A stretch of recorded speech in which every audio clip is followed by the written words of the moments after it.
Skip it up and that up.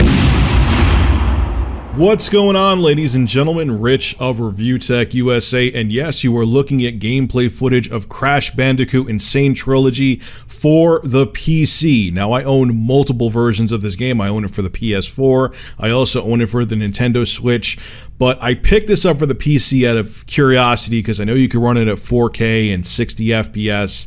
And let me tell you something, man, playing this game at 60 frames per second brings it to a whole new level. The controls feel more responsive. Now, I believe on the Xbox One X, Crash Bandicoot Insane Trilogy also runs at a native 4K, but not at 60 frames per second. They actually lock it down to 30 frames per second, which is somewhat strange because Digital Foundry proved that you could actually run Crash Bandicoot Insane Trilogy on the PC with pretty anemic hardware at 60 FPS, but that's the choice they made for consoles. They locked all the consoles to 30 FPS, so if you have the option to play this game on PC, please do. It is a much better experience due to the higher frame rate. Oh yeah, I'm using gameplay instead of filming myself because I think this game looks that gorgeous and I wanted to show it off. Now on to today's topic. So make sure your ass cheeks are nice and tight, ladies and gentlemen, because this year at Gamescom, Microsoft is going to be showing off, and I'm quoting them here, all new Xbox hardware.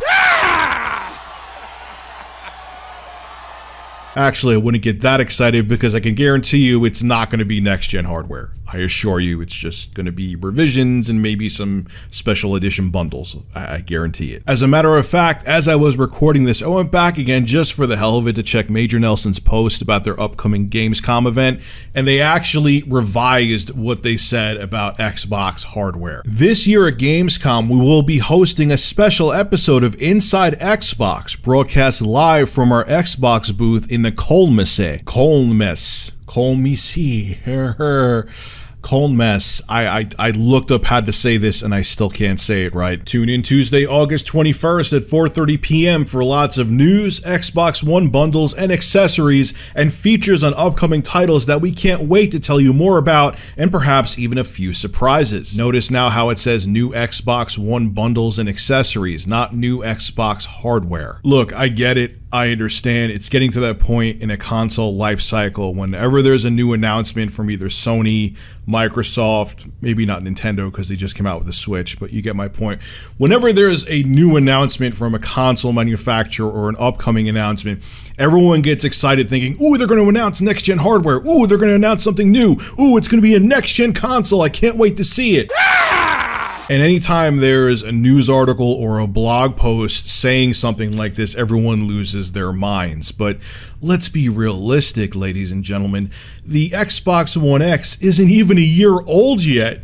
Microsoft would be insane. They would be out of their minds to announce and show off a next-gen system when this mid-gen refresh hasn't even had a year on the market yet. That would be insanity. That would be just as bad as what Sega did back in the 90s with like the 32X and the Sega Saturn. So I assure you, Microsoft is not going to be showing off a next-gen system at Gamescom. I can guarantee it. And it's obvious now because Major Nelson changed the blog post to make sure no one is going to expect that when they're at Gamescom. At most, what you might see, and I think there's a 0.0001% chance, is maybe even a smaller Xbox One S. That might be cool. I don't think it's going to happen because Major Nelson would have worded his blog post differently. But that would be interesting because I think Rerez was saying the same thing, and it is true.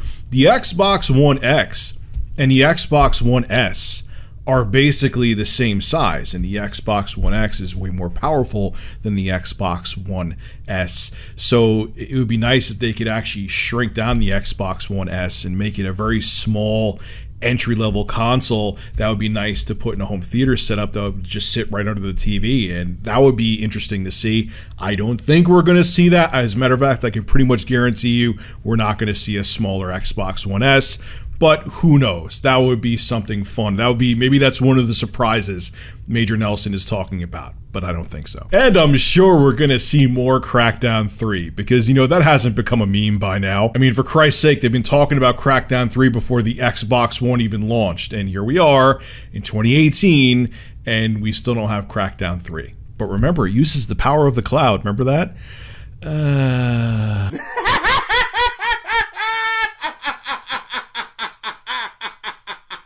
But anyway, enjoy your 8th gen consoles. They still have a couple more years to go before the next gen starts.